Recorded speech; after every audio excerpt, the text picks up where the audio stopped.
کسی اور ادارے کی جانب سے، اور ادارے سے مراد ان کی سپریم کورٹ ہی تھی، اگر رول بیک کیا جاتا ہے تو اس فیصلے کو ہم نہیں مانیں گے، اس کو پارلیمان ہی رول بیک کر سکتی ہے، یہ ان کی جانب سے بہرحال کہا گیا ہے۔ تو اب دیکھیں یہ جو بینچ بن رہے ہیں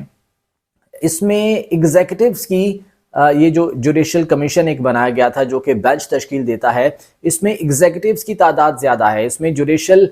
جو افسران ہیں، جو لوگ ہیں، ان کی تعداد کم ہے۔ تو کہاں پر یہ ایسا ہوتا ہے؟ کوئی ایسی مثال موجود ہے کہ جوڈیشل بینچ بنانے کے لیے ایگزیکٹو بیٹھیں اور وہ فیصلہ کریں کہ جناب ہمارا یہ کیس کس بینچ میں لگے گا، ہمارا یہ کیس کون سا جج سنے گا؟ اس طرح کے فیصلے کیے جا رہے ہیں۔ تو بہرحال یہ بھی جو ہے وہ ہم دیکھ رہے ہیں کہ اس طرح کی چیزیں وطن عزیز میں ہو رہی ہیں، جو کہ آگے چل کر ڈیفینیٹلی مزید مشکلات کا باعث بھی بنیں گی۔ اچھا، کچھ بات کر لیتے ہیں جناب ملک ریاض اور خواجہ آصف کے حوالے سے۔ خواجہ آصف صاحب نے آج ایک پریس کانفرنس کی اور ان کی جانب سے بہت اہم باتیں کی گئی ہیں۔ وہ کہتے ہیں کہ ملک بھر میں قائم بحریہ ٹاؤنز ملک ریاض کے اثاثوں کی قومی سطح پر تحقیقات کرنے کی ضرورت ہے۔ ریاست نے 25 سال بعد ملک ریاض پر ہاتھ ڈال دیا ہے، اب ان کا بچنا مشکل ہے۔ سب سے پہلا سوال تو یہ ہے کہ ملک ریاض اگر غیر قانونی کام کر رہے تھے اور تمام لوگ ان سے فائدہ لے رہے تھے، چاہے وہ قانونی فائدہ تھا یا غیر قانونی فائدہ تھا، تو 25 سال یا 30 سال کیا پاکستان کا قانون کہیں سویا ہوا تھا؟ پاکستان کا قانون کیا بھنگ پی کے سویا ہوا تھا؟ پاکستان کے قانون کو پتہ نہیں تھا کہ یہ چیزیں ہو رہی ہیں اور غیر قانونی چیزیں ہو رہی ہیں، یہاں پر رشوت ستانی چل رہی ہے، یہاں پہ کرپشن چل رہی ہے، یہاں پر جو ہے وہ ناجائز فائدے اٹھائے جا رہے ہیں۔ اب خواجہ آصف صاحب کو یاد آ گیا کہ جناب 25 سال کے بعد اب ملک ریاض پر ہاتھ ڈال دیا ہے اور اب بچنا مشکل ہے۔ کہتے ہیں کہ کوئی اس خوش فہمی میں نہ رہے کہ حالات بدلنے پر ریلیف ملے گا۔ نیوز کانفرنس کرتے ہوئے انہوں نے کہا کہ ملک ریاض کو اب کسی فورم سے کسی قسم کا ریلیف نہیں ملے گا۔ ان کی متحدہ عرب امارات سے پاکستان کی حوالگی کا عمل مکمل کر کے یہاں مقدمات چلائے جائیں گے۔ یو اے ای کے ساتھ ملزمان کی حوالگی کا معاہدہ موجود ہے، یہ خواجہ آصف صاحب کہہ رہے ہیں۔ آج میں دیکھ رہا تھا حامد میر صاحب کا ایک چھوٹا سا کلپ بہت وائرل تھا، جس میں وہ یہ بات کر رہے تھے کہ جی میں چیلنج کرتا ہوں وفاقی وزیر اطلاعات عطا تارڑ صاحب کو کہ وہ آ جائیں میرے پروگرام پہ، جیو ٹیلی ویژن پر وہ آ جائیں اور وہاں پر بیٹھ کے ملک ریاض کے خلاف کوئی بات کر لیں، اور اگر ملک ریاض کا نام جو ہے وہ آن ایئر چلا گیا تو میرا نام بدل دیجیے گا، یہ حامد میر صاحب کہہ رہے ہیں۔ تو جہاں پر یہ حالات ہوں کہ پاکستانی میڈیا ملک ریاض کا نام اس طرح سے نہیں چلا سکتا، ملک ریاض کے حوالے سے کوئی بات نہیں کر سکتا، پاکستانی سیاستدان کھلے عام ملک ریاض کے حوالے سے بات نہیں کر سکتے، کیوں؟ میں نے گزشتہ ویڈیو میں بھی اس حوالے سے بات کی تھی کہ تمام کے تمام ملک ریاض کے کانے ہیں، تمام لوگوں نے کہیں نہ کہیں کوئی نہ کوئی فائدہ لیا ہوا ہے ملک ریاض سے۔ ملک ریاض ایسے ہی نہیں کہتے کہ میرے پاس 25 سے 30 سالوں کے ثبوت موجود ہیں، میں وہ سب کے سب سامنے لے آؤں گا، اگر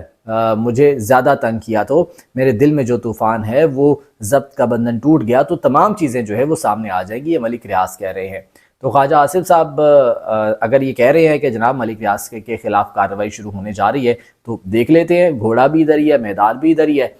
انتظار رہے گا اس دن کا کہ جب ملک ریاض کو گرفتار کر کے پاکستان لایا جائے گا اور ان کے خلاف کارروائی کی جائے گی، اور پھر وہ کارروائی منطقی انجام تک بھی پہنچے گی۔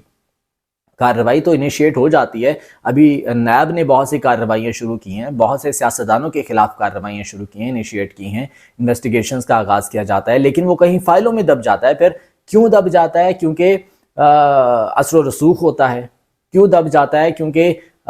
پریشر اتنا ہوتا ہے کہ اس کو آگے نہیں بڑھا پاتے۔ تو ملک ریاض کے خلاف اگر کوئی کارروائی شروع کی جاتی ہے، بل تو شروع نہیں ہو پائے گی، اگر شروع کی جاتی ہے تو پھر دیکھتے ہیں منطقی انجام تک پہنچتی ہے یا نہیں پہنچتی ہے۔ بہرحال خواجہ آصف صاحب تو بڑے واضح الفاظ میں جناب کہہ رہے ہیں کہ جو بھی غیر قانونی کام کرے گا اس کا تعاقب کیا جائے گا، اور ملک ریاض کو اب عدالتوں سے بھی ریلیف نہیں ملے گا، یہ ان کی جانب سے خیر بات جو ہے وہ کی گئی ہے۔ اچھا، دوسری جانب پی ٹی آئی اور حکومت کے درمیان جو مذاکرات چل رہے تھے اس میں ایک بار پھر سے تحریک انصاف کو گھیرنے کی کوشش کی جا رہی ہے۔ کس طرح سے؟ دیکھیں، پاکستان تحریک انصاف نے مذاکرات تو کال آف کر لیے۔ عمران خان صاحب کی ہدایت پر بیرسٹر گوہر نے یہ کہا تھا کہ جی ہم مذاکرات جو ہے وہ کال آف کر رہے ہیں کیونکہ جوڈیشل کمیشن نہیں بنایا گیا ہے۔ عرفان صدیقی صاحب کا بیان آج ایک بار پھر سے سامنے آیا، کل بھی انہوں نے بات کی تھی، آج بھی انہوں نے بات کی۔ انہوں نے کہا کہ جی انتظار کر لیں پاکستان تحریک انصاف والے، ہم نے یہ تو نہیں کہا کہ ہم کمیشن نہیں بنا رہے، تو انتظار کر لیں، 28 جنوری کو جو اجلاس ہونا ہے اس میں حتمی جواب جو ہے وہ مل جائے گا حکومت کا۔ تو عرفان صدیقی صاحب اگر یہ کہہ رہے ہیں کہ جناب ہم نے کمیشن بنانے سے انکار تو نہیں کیا، تو آپ نے یہ بھی تو نہیں کہا کہ کمیشن بن جائے گا، آپ نے یہ بھی تو نہیں کہا کہ کچھ مثبت پیش رفت ہوگی کمیشن بننے کے حوالے سے ہم بات کر رہے ہیں اور امید ہے کہ مثبت پیش رفت ہو جائے گی اور کمیشن بن جائے گا، یا آپ نے کچھ اسیران کی رہائی کے حوالے سے کوئی بات نہیں کی، آپ نے کوئی ایسا اشارہ نہیں دیا کہ جناب کچھ مثبت پیش رفت ہوگی، کچھ پازیٹیو ڈیولپمنٹ ہوگی۔ آپ صرف یہ کہہ رہے ہیں کہ جی حتمی جواب آ جائے گا 28 جنوری کو، اور 28 جنوری کو بھی اگر یہی جواب آتا ہے کہ جی کمیشن نہیں بن سکتا تو پھر تو کوئی فائدہ نہیں ہے نا،